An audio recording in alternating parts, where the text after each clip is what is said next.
স্বরাষ্ট্রমন্ত্রীর নির্দেশে, যিনি নাকি সংবিধান বিশেষজ্ঞ, সেই স্বরাষ্ট্রমন্ত্রীর নির্দেশে আইন শৃঙ্খলা বাহিনী এবং ইসলামী ব্যাংকের গ্রাহকদের প্রতি ন্যাক্কারজনক হামলা চালিয়েছে। আমরা আজকের এই গ্রাহক সমাবেশের গ্রাহকদের পক্ষ থেকে অবিলম্বে সংবিধান বিশেষজ্ঞ স্বরাষ্ট্রমন্ত্রীর পদত্যাগ দাবি করছি। কারণ স্বরাষ্ট্রমন্ত্রীর সাথে এসালামের কানেকশন আছে, আত্মীয়তার। এসালাম ওনাকে বলছেন এই ব্যাংক ওনাকে দখল করে দিতে হবে। এজন্য এসালামের এই সুপারিশে আমাদের স্বরাষ্ট্রমন্ত্রী, যিনি গুমের বিচার চান না, নিজে গুমের শিকার হয়েছেন, গুমের বিচার চান না, জাতির কাছে এটা একবার ক্লিয়ার। তার মতোই আওয়ামী লীগের দালালি করতেছেন, করে বিএনপিকে আবার এখানে ব্যাংক দখল করে আমাদের এই ব্যাংকের যা আছে সেটা আবার দখল করে বাগবাটোয়ারা করে খাওয়ার জন্য চেষ্টা করতেছেন। ব্যাংক লুটের অন্যতম সহযোগী এবং বিতর্কিত নতুন চেয়ারম্যানের বিরুদ্ধে যখন সাধারণ গ্রাহক এবং কর্মকর্তা কর্মচারীরা বিক্ষোভে ফেটে পড়েন, তখন তাদের শান্ত করার বদলে স্বরাষ্ট্র মন্ত্রণালয়ের সরাসরি ইঙ্গিতে পুলিশের মাধ্যমে চালানো হয় বর্বরচিত হামলা। কিন্তু কেন এই হামলা? ইসলামী ব্যাংক নিয়ে সর্বশেষ এখনো ভয়ানক নাটকীয় কাণ্ড চলছে। আপনারা অবাক হবেন, অনেকে জান না মিডিয়াগুলো তো বিএনপি দখলে, খবর আসছে না, কিন্তু বিদ্যুৎ অফ করে দিয়ে ইসলামী ব্যাংক দখল করার চেষ্টা করেছিল বিএনপি সরকার। ইসলামী ব্যাংক নিয়ে ফ্যাসিস্ট হাসিনা এবং ভারতের যে প্ল্যান ছিল, সেই প্ল্যান আলটিমেটলি অনেক চেষ্টা করার পরও সফল হয়নি, যার কারণে ওই সফল করার দায়িত্বটা এখন কে নিয়েছে? আমাদের এই বর্তমান সরকার। বাংলাদেশের অর্থনীতি বঙ্গোপসাগরে চলে যাবে। সাবধান করে দিচ্ছি, এইটাকে দলীয়করণ করবেন না। যদি দলীয়করণ করেন ব্যাংকগুলোকে একটার পর একটা, জনগণ আপনাদেরকে ছেড়ে কথা বলবে। এরা নিজেরা এই কাজটি করে নাই। এরা ভারতের প্ররোচনায়, ভারতের উস্কানিতে, ভারতের কথা মতো ইসলামী ব্যাংকের বিরুদ্ধে লেগেছিল এবং ভারত শেখ হাসিনাকে বাধ্য করেছিল ইসলামী ব্যাংককে দখল করে ব্যাংকটাকে একেবারে ফোকলা করে দিতে, ধ্বংস করে দিতে। জুলাই পরবর্তী বাংলাদেশে আপনারা যে ভুয়ার স্লোগান পাচ্ছেন 3 মাস না পরেতেই, আপনারা কি টের পাচ্ছেন না? অর্থমন্ত্রী সহ অর্থ মন্ত্রণালয়ে যারা আছেন তাদেরকে হুঁশিয়ার করে বলে দিতে চাই, ইসলামী ব্যাংক দিয়ে কোন রকম ষড়যন্ত্র। প্রথম আলো এবং ডেইলি স্টার এই দুইটা হচ্ছে এক ধরনের মাফিয়া, একটাও মিডিয়া না। এগুলো হচ্ছে ব্যবসায়িক প্রতিষ্ঠানকে বাঁচিয়ে রাখে। বসুন্ধরা লক্ষ লক্ষ কোটি টাকা হচ্ছে মানুষ থেকে ছিনাই নিছে, তার ছেলেরা ধর্ষণ করছে। এখন দেখেন না মানুষ, আমরা পডকাস্টে যাই, আপনাদের টক শোতে আমরা কেন যাই না? এই যে আপনারা এত ডাকেন, এত ফোন দেন, এত এটা করেন, কেন যাই না বলেন? এই যে নিউজগুলো বাংলাদেশের প্রতিষ্ঠিত নিউজ, যাই না কেন? কারণ ঘৃণা হয়, এটা ঘৃণা হয় আপনাদের উপরে। আসসালামু আলাইকুম দর্শক, বাংলাদেশের বর্তমান রাজনৈতিক প্রেক্ষাপট নিয়ে আজকের এই ভিডিওটি সাজানো। ভিডিওর শুরুতেই অনেকগুলো ভিডিওর অংশ বিশেষ আপনারা অলরেডি দেখে ফেলেছেন, দেখেই বুঝতে পেরেছেন যে আজকের এই ভিডিওটি কতটুকু গুরুত্বপূর্ণ এবং আকর্ষণীয় হতে চলেছে। সবাইকে বলবো আজকের এই ভিডিওটি আপনাদেরকে ধৈর্য সহকারে দেখতে হবে এবং প্রত্যেকটি বিশ্লেষকের বিশ্লেষণগুলো মনোযোগ সহকারে শুনতে হবে। তাহলেই আজকের এই ভিডিওর সারমর্ম জানতে পারবেন বা বুঝতে পারবেন।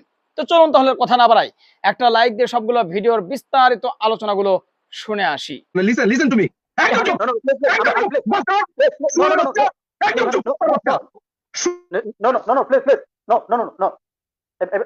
ল্যাঙ্গুয়েজ খারাপ করে যাবেন প্লিজ। নো নেজুম ভাই no, I will not allow any single word like that. আমি ওনাকে থামাচ্ছি প্লিজ। আপনি এভাবে গালিগালাজ করা যায় না, গালিগালাজ করা যায় না। কুকুরের বাচ্চা বাস্টার্ড। আমি করতে হচ্ছে কেন আপনি এখানে? ওরে নেজুম ভাই আমি কাকে রিপ্রেজেন্ট করব? আমি টাকা পাচার করছি, আমি লয়ার ছিলাম, টাকা পাচার করছি, শুয়োরের বাচ্চা। নো নেজুম ভাই মামলা করতে এসে শুয়োরের বাচ্চা। ওকে আমি মানুষকে কখনো তার অতীত বলা উচিত নয়। কেন? কারণ এই ভিডিওটাই তার জন্য যথেষ্ট। আমি রাশেদ প্রধানের উদ্দেশ্যে বলতে চাই, তোমাকে যখন নিজম মজুমদার, আচ্ছা আমি ওই ওয়ার্ডগুলো ইউজ করতেছি না, যখন এই ধরনের ওয়ার্ড ইউজ করে তখন তুমি তো বদ্ধ একদম চুপ। নিজম মজুমদারের সামনে তোমার কথা বলার সাহস পর্যন্ত হয় নাই। আজকে সেই রাশেদ খান তুমি টক শোতে বসে নাসিরউদ্দিন পাটোয়ারি, হাসনাত আব্দুল্লাহ, সার্জিস আলমদেরকে এই ধরনের ওয়ার্ড তুমি ইউজ করো। আজকে কতিপয় ব্যক্তি শুয়োরের বাচ্চার মতো রাজনীতি করছে। নাসিরউদ্দিন পাটোয়ারি মানুষের বাচ্চার মতো আচরণ করছে। এই নাসিরউদ্দিন এখন কি ক্ষমতায় আসছো, পাওয়ার অনেক বেড়ে গেছে। তোমাকে নিয়ে গতকালকে যখন ইলিয়াস হোসেন একটা ভিডিও আপলোড দেয়, তোমার প্রতিক্রিয়া খুবই বাজে। কেন? নিজম মজুমদাররা যখন এই ধরনের ওয়ার্ড ইউজ করে তখন তাদের সামনে কথা বলার সাহস কেন পাও না? ওরা কি ভদ্র ব্যবহার করতেছে তাই? আমি আপনাদেরকে একটা কথা বলি, যারা আমার ভিডিওটা দেখতেছেন শুনেন, রাশেদ খানের মতো যে পলিটিশিয়ানরা আছে তাদের সাথে যতক্ষণ পর্যন্ত এই ধরনের বিহেভ করা হচ্ছে ততক্ষণ তারা ঠিক থাকবে না। নিজম মজুমদাররা যখন গালি দিয়ে কথা বলে তখন ঠিকই চুপচাপ থাকে, আর যখন পাটোয়ারি, তারপর হাসনাত আব্দুল্লাহ, সার্জিস আলম যখন সুন্দর ভাষায় কথা বলে তখন তার গায়ে লাগে না, তখন সে কর্কশ ভাষায় বা গালির মধ্যে চলে আসে। এটাই হচ্ছে রাশেদ খান। প্ল্যান ছিল, সেই প্ল্যান আলটিমেটলি অনেক চেষ্টা করার পরও সফল হয়নি, যার কারণে ওই সফল করার দায়িত্বটা এখন কে নিয়েছে? আমাদের এই বর্তমান সরকার। যদি তাই না হতো তাহলে কেন বেছে গেছে বিতর্কিত ব্যক্তিকে, কেন বেছে বেছে এস আলমের সহচর দোসর ওই ব্যক্তিকে এই ব্যাংকের চেয়ারম্যান করা হবে, একজন বিতর্কিত ব্যক্তি। কারণ 5 আগস্টের পরে সে কি করেছে, বাংলাদেশ ব্যাংকের ডেপুটি গভর্নর ছিল, সেখান থেকে সে পদত্যাগ করতে বাধ্য হয়েছে। তাকে কেন সেরকম একজন বিতর্কিত ব্যক্তিকে কেন ইসলামী ব্যাংকে নিয়োগ দেওয়া হবে? তার মানে যে আগের যে দখলদারিত্ব মেন্টালিটি বা লুটেপুটে খাওয়া, ব্যাংকটাকে দেউলিয়া করে ধ্বংস করে দেওয়ার যে প্ল্যানটা, সেই প্ল্যানটা সাকসেসফুল হয়নি বলেই এখন এই সরকার এসে সেটা করা শুরু করেছে এবং সেখানে হাত দিয়েছে। দেখেন, কয়েকদিন আগে 2-3 দিন আগে আমি জাস্ট বলেছিলাম যে এই যে সরকারের যে প্ল্যান, সরকার এটা করে মানুষের কি হচ্ছে, ওখানে যারা আমানত রেখেছে তারা এখন কি করছে, যদি রাস্তায় নেমে আসে তাহলে কি হবে? এবং আলটিমেটলি তাই হয়েছে, জনগণ এখন রাস্তায় নেমে আসছে তাদের ব্যাংকে যারা টাকা রেখেছে। ডেফিনেটলি আমিও যদি ওই ব্যাংকের একজন গ্রাহক হতাম তাহলে আমিও অবশ্যই রাস্তায় নেমে আসতাম। কারণ কে চায় যে তার কষ্টার্জিত টাকা লুটপাট করা হোক? কেউই চায় না। সো এইখানে গভর্নমেন্টের উদ্দেশ্যটা যদি সৎ হতো, তার যদি চেয়ারম্যান নিয়োগ দেওয়াই লাগতো তাহলে একজন ক্লিন ইমেজের একজনকে খুঁজে দিতে পারতো। কিন্তু কেন সেটা না করে বিতর্কিত একজন ব্যক্তিকে এই ইসলামী ব্যাংকের চেয়ারম্যান হিসেবে নিয়োগ দিয়ে জনগণ এবং সরকারকে এখন মুখোমুখি একটা পর্যায়ে দাঁড় করিয়ে দেওয়া হচ্ছে? আসলে কার পারপাসটা সার্ভ করা হচ্ছে? কেন একটা ব্যাংকে সত্যিকার অর্থে দখলের নাম করে ধ্বংস করে দেওয়া, দেউলিয়ার দিকে যাওয়ার দিকে কেন সরকার ঠেলে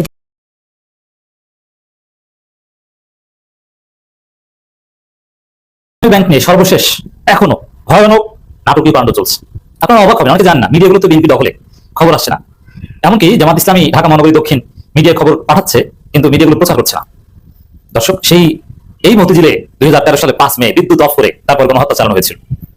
এখন গণহত্যা চালাবে না, কিন্তু বিদ্যুৎ অফ করে দিয়ে ইসলামী ব্যাংক দখল করার চেষ্টা করেছিল বিএনপি সরকার। আপনি চিন্তা করতে পারেন, বিদ্যুতের লাইন অফ করে দিয়ে, মানে কি? এখানে ইসলামী ব্যাংকের বোর্ড সভা অনুষ্ঠিত হতে দিচ্ছে না গ্রাহকরা। গ্রাহকরাই ব্যাংকের মালিক। রাষ্ট্রের মালিক যেরকম জনগণ, ব্যাংকের মালিক মূলত কাগজে কলমে মালিক শেয়ার হোল্ডার, এমনকি রাষ্ট্রের মালিক ও কাগজে কলমে সরকার, কিন্তু মূল মালিকানাটা জনগণ। ঠিক তদ্রুপ ব্যাংকের মূল মালিকানা জনগণ। কারণ জনগণ গ্রাহক না থাকলে ওই ব্যাংকের কোনো অস্তিত্ব থাকে না। গ্রাহকরাই ব্যাংকের নিউক্লিয়াস, সবকিছু। সেই গ্রাহকরা কার্যত ইসলামী ব্যাংক ঘিরে ধরেছে। এখন একবার তাদের উপর ভয়াবহ হত্যার উদ্দেশ্যে হামলা চালানো হয়েছিল, লাশ ফেলানোর উদ্দেশ্যে হামলা চালানো হয়েছিল, যাতে লাশ দেখে গ্রাহকরা ভয় পেয়ে ওখান থেকে চলে যায়। আমরা ডিটেলস তালিকা পেয়েছি কারা কারা আক্রান্ত হয়েছে, ভয়াবহভাবে আক্রান্ত হয়েছে। কয়েকজন আক্রান্তের খবর পেয়েছি আমরা। হসপিটাল কর্তৃপক্ষ যেটা জানিয়েছে, জামাত ইসলামী ঢাকা মহানগর দক্ষিণ একটা প্রেস রিলিজ দিয়েও জানিয়েছে, অনেকে পঙ্গু হয়ে যেতে পারে। আপনি চিন্তা করতে পারছেন, হাসিনা তো এই দিক থেকে ভালো ছিল, হাসিনা বিনা রক্তপাতে ইসলামী ব্যাংক দখল করেছে। আর বিএনপি, এই এসালামের দালাল বিএনপি ইসলামী ব্যাংক দখল করতে যে রক্ত ঝরিয়েছে, মানুষকে ভয়াবহ মনে হয় যেন সেই রাশি ইউক্রেন যুদ্ধের বলে যেরকম অনেকে আহত হয়, ওরকম রক্তাক্ত অনেক ছবি আমরা পেয়েছি। জামাত ইসলামী এটা প্রেস রিলিজ দিয়ে পাঠিয়েছে। অনেকের পায়ের লিগামেন্ট ছুটে গেছে, এই হয়েছে সেই হয়েছে, অনেকে পঙ্গু হয়ে যাবে, এরকম একটা অবস্থা। বিএনপি আগুন নিয়ে খেলেছে। আসলে বিএনপি আসল ধরাটা খেয়েছে গ্রাহকদের উপর ভয়াবহ হামলা করে। ব্যাংক খাতে এভাবে হামলা করে ব্যাংক চালানো যায় না, ব্যাংক দখল করা যায় না। আরে ভাই, ব্যাংক থেকে যদি গ্রাহকরা আস্থা ফিরিয়ে নেয়, প্রবাসীরা যদি রেমিটেন্স না পাঠায়, আমরা সবাই যদি এখান থেকে আমাদের আমানত তুলে নিই, আপনি কি করবেন? ওই ব্যাংক দখল করে আপনার কি হবে? কোনো শান্তি আছে? তাই তো বিএনপি তো ধারা ইজারাই খেয়েছে। এই ব্যাংক তো থাকবে না। আর লার্জেস্ট ইসলামী ব্যাংক বা লার্জেস্ট প্রাইভেট ব্যাংকের উপর প্রভাব পড়া মানে পুরো ব্যাংক ব্যবস্থা ধসে পড়বে বাংলাদেশে। মানে ক্রেডিট রেটিং থেকে শুরু করে এমনকি কোনো বিদেশি সংস্থা বাংলাদেশে 1 পয়সা লোন দেবে না। আর ব্যাংক ব্যবস্থা ধসে পড়লে তারেক সরকারকে জনগণ পিটিয়ে ক্ষমতা থেকে নামাবে। খুব সিম্পল হিসাব। 5 বছর ক্ষমতা থাকবে ইম্পসিবল। এই ব্যাংক নিয়ে এইসব ফাজলামি করলে, অর্থনীতি নিয়ে এরকম ছেলে খেলা, জাস্ট এসালামের ঘুষ টুসকে কিছু লোক এই কাজ করছে। এগুলো করলে 5 বছর ক্ষমতা থাকা, 1.5 বছর ক্ষমতা থাকতে পারবেন না। এদিকে আবার হাসিনা আসছে। বিএনপির পরাজয়টা এখানেই হয়েছে, হামলা করে। তারা যদি অন্য কোনো নাটক করতো, যে না, গ্রাহকদের মধ্যে আতঙ্ক যদি ছড়িয়ে না পড়তো, আমানতকারীদের মধ্যে যদি আতঙ্ক ছড়িয়ে না পড়তো, তাহলে বিএনপি একটা স্মার্টনেস হতো। কিন্তু এরকম আতঙ্ক ছড়িয়ে কিছুই করা যায় না। এখন অটোমেটিক্যালি এই সামনের মাসে দেখবেন যে প্রবাসীরা এখানে রেমিটেন্স পাঠাচ্ছে না, তারা হুন্ডি করছে। তো দর্শক, ভারপ্রাপ্ত এমডি বা যারা আছে তারা ভিতরে বৈঠক করছিল, কিন্তু বৈঠকের ভিতরে এমডির কক্ষে বিক্ষোভকারী ঢুকে গেছে। যেখানে এমডির কক্ষ পর্যন্ত বিক্ষোভকারীরা ঢুকে যেতে পারে, তাহলে এর অর্থ হচ্ছে, আমরা জেনে বলছি, ইসলামী ব্যাংকের রন্ধ্রে রন্ধ্রে জামাত শিবিরের লোকজন, ইসলামী ব্যাংক রক্ষার আন্দোলন যারা করছে, গ্রাহক পরিষদ, তারা রন্ধ্রে রন্ধ্রে আছে। আপনি বিদ্যুতের লাইট অফ করে আপনি কিছুই করতে পারবেন না। বাস্তব কথা হচ্ছে, এখন পর্যন্ত জামাত শিবির এগিয়ে, বিএনপি কোনো কন্ট্রোল নিতে পারছে না। ওই চেয়ারম্যান দায়িত্ব নিতে পারবে বলে মনে হচ্ছে না। বাংলাদেশ ব্যাংক রাষ্ট্রশক্তি নানা চেষ্টা করছে, পুলিশ বসে গেছে, প্রশাসন বিভিন্ন লোকজন ব্যাংকের ভিতরে অবস্থান করছে, তারা বোর্ডকে বারবার চাপ দিচ্ছে যে আপনারা মিটিং করে চেয়ারম্যানের নিয়োগ অনুমোদন করেন। কিন্তু এত সহজ না। এদেরকে বের হতে হবে না, এদেরকে চাকরিতে আসতে হবে না। প্রশাসন কি 12 মাস পাহারা দিবে, কিন্তু গ্রাহকরা 12 মাস থাকবে। এবং জামাত শিবির রাজনৈতিকভাবে এটা নিয়ে মাঠে নামবে বলে আমরা মোটামুটি ধারণা করছি। এটা নিয়ে কোনো হীনমন্যতা নেই। এখন কি জামাত শিবির ব্যাংক তারা গেছে তাদেরকে দমন করবেন এত সোজা? এটাকে হাসিনার আমল পারবে না। তো দর্শক, এখানে সন্ধ্যার পরের খবর আমরা ব্যাংকের ভিতর থেকে যেটা জানতে পেরেছি, গোয়েন্দা সংস্থার লোক, প্রশাসনের লোকজন তারা ব্যাংকের ভিতরে প্রবেশ করেছে, অনেকে সিভিল ড্রেসে, পুলিশের কেউ, তারা ব্যাংকের ভারপ্রাপ্ত এমডি কে, অনেকে ডিএমডি সহ সিনিয়র কর্মকর্তাদের চাপ প্রয়োগ করছে যে আপনারা এখনই মিটিং করে যেভাবে হোক চেয়ারম্যান নিয়ে অনুমোদন করেন। একদম হাসিনার স্টাইল, এরকম ডিজিএফআই এর মাধ্যমে চাপ দিয়ে এটা করিয়েছিল। এইভাবে কি আর্থিক প্রতিষ্ঠান চালানো যায় বাবা? বিএনপি আত্মহত্যার সিদ্ধান্ত নিয়েছে, এটা আত্মহত্যা। পুরো বিএনপি কে ধসিয়ে দিবে এই সিদ্ধান্ত।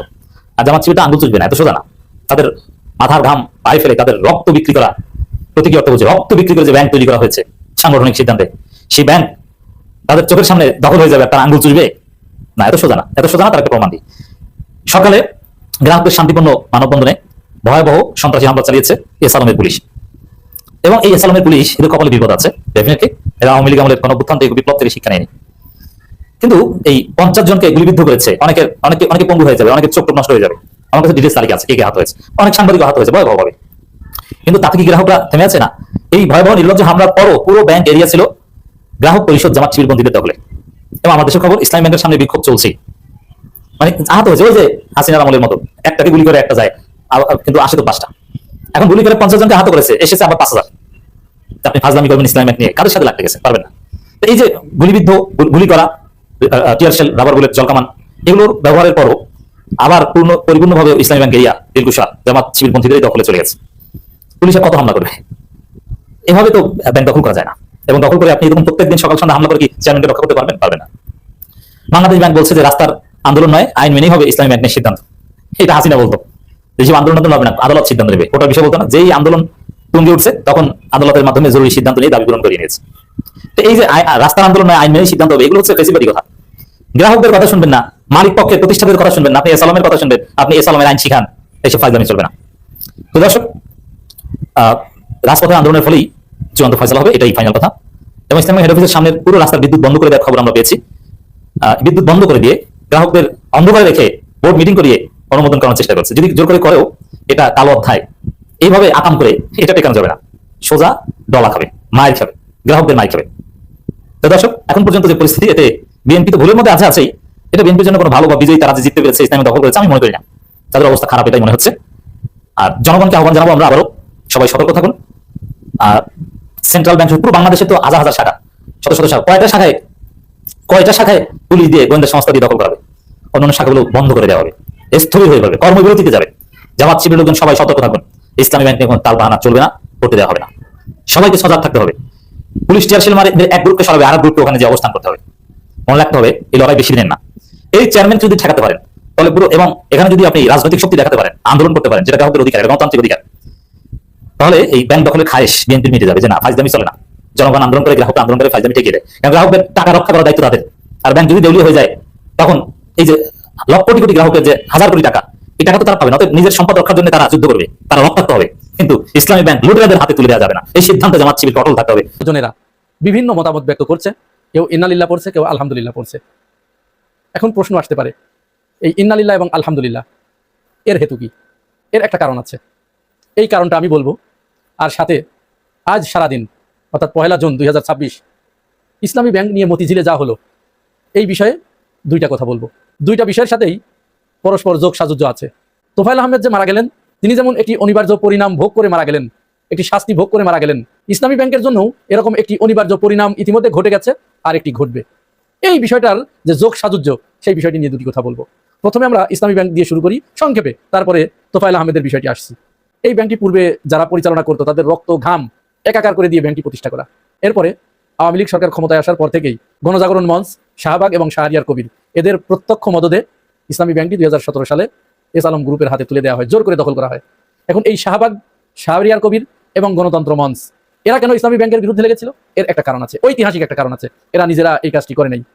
এরা ভারতের প্ররোচনায়, ভারতের উস্কানিতে, ভারতের কথা মতো ইসলামী ব্যাংকের বিরুদ্ধে লেগেছিল। এবং ভারত শেখ হাসিনাকে বাধ্য করেছিল ইসলামী ব্যাংকে দখল করে ব্যাংকটাকে একেবারে ফোকলা করে দিতে, ধ্বংস করে দিতে। ভারত এটা কেন বলেছিলেন, সেই বিষয়টাও আপনাদেরকে বলবো, শুনলে আপনারা আশ্চর্য হয়ে যাবেন। মূলত আপনারা জানেন, ইসলামী ব্যাংক 2007 সালের পর থেকে 2019 সালের আগ পর্যন্ত সারা পৃথিবীর ব্যাংকিং সূচকে শ্রেষ্ঠ 1000টি ব্যাংকের ভিতরে জায়গা করে নিয়েছিল।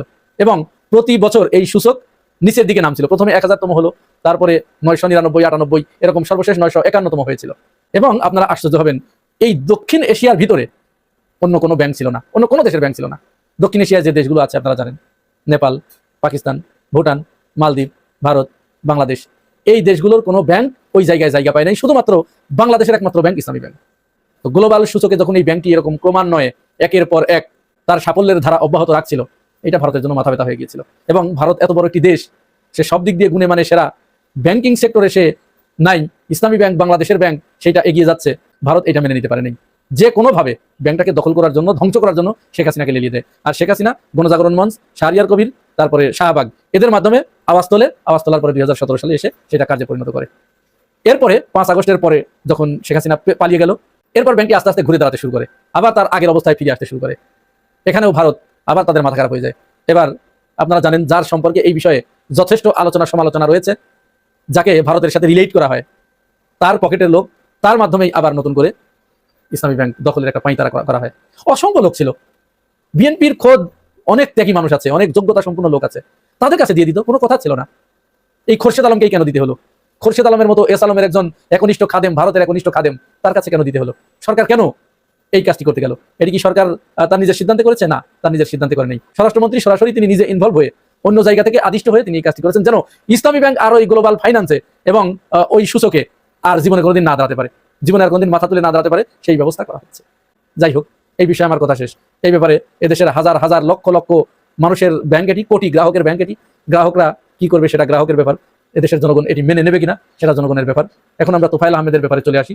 তোফায়েল আহমেদ 1969 সাল 12ই আগস্ট এই দিন ঢাকা বিশ্ববিদ্যালয়ে টিএসসিতে তৎকালীন রেসকোর্স ময়দান শহীদ আব্দুল মালিকের উপরে তৎকালীন ছাত্র ইউনিয়ন, জাসদ ছাত্রলীগ এবং ছাত্র মৈত্রী ঝাঁপিয়ে পড়ে একযোগে। তার অপরাধ ছিল এদেশের শিক্ষা ব্যবস্থা কেমন হবে সেইটার বিষয়ে ডাকসু একটা সেমিনার আয়োজন করেছিল। এই আব্দুল মালিক ছিল ইসলামী শিক্ষা প্রবর্তনের পক্ষে। আব্দুল মালিক যখন তার নির্ধারিত বক্তব্য, তাকে বক্তব্য দিতে দেওয়া হচ্ছিল না, লাস্টে তার জন্য 1 মিনিট সময় বরাদ্দ করা হয়েছিল। 1 মিনিটে তিনি বলতে বলতে বলতে বলতে কখন আধা ঘন্টা পার হয়ে গেছে, মানুষ তার কথা মন্ত্র মুগ্ধের মতো শুনে যাচ্ছে। এইটা শোনার সাথে সাথে এই তোফায়েল আহমেদ, হাসানুল হক ইনু, রাশেদ খান মেনন, এদের মাথা বিগড়ে যায় যে ওর মাথার ভিতরে তো নিশ্চয় কিছু আছে, তাহলে ওর মাথার ভিতর কি আছে ওটা বের করে দেখতে হবে। ও যখন বক্তব্য দিয়ে বের হয়ে যাচ্ছে, তখন এরা টিএসসি চত্বরে এসে আব্দুল মালিকের উপরে ঝাঁপিয়ে পড়ে, তার মাথাটা একটি ইটের উপরে রেখে আর একটি ইট দিয়ে থেতলে দেওয়া হয়, তার ঘিলু বের করে। কথিত আছে, শোনা যায় যে তোফায়েল আহমেদ এবং এই হাসানুল হক ইনু এবং রাশেদ খান মেনন 3 জন মিলে এই ঘিলুটা এইভাবে পরীক্ষা নিরীক্ষা করে দেখে যে এর ভিতরে কি আছে, কি করে 1 মিনিটের ভিতরে মানুষকে এইভাবে তার পক্ষে নিয়ে নিল। সেই তোফায়েল আহমেদ আজ, হাসানুল হক ইনু, রাশেদ খান মেনন জেলের ভিতরে পড়ছে, আর তোফায়েল আহমেদ আজকে তিনি মারা গেছেন। আল্লাহ রাব্বুল আলামিন হয়তো তার জন্য এই মৃত্যু লিখে রেখেছিলেন, তাকে ফেরাউনের মতো পচিয়ে শুকিয়ে মেরেছে। ফেরাউনের লাশ আপনারা দেখেছেন না? নিশ্চয় দেখেছেন। তোফায়েলের অবস্থা একটু দেখুন, তার জীবিত অবস্থাটা, মৃত্যুর কিছুদিন আগে কি অবস্থাটা হয়েছে দেখুন। কোনো মানুষের আকৃতি আছে?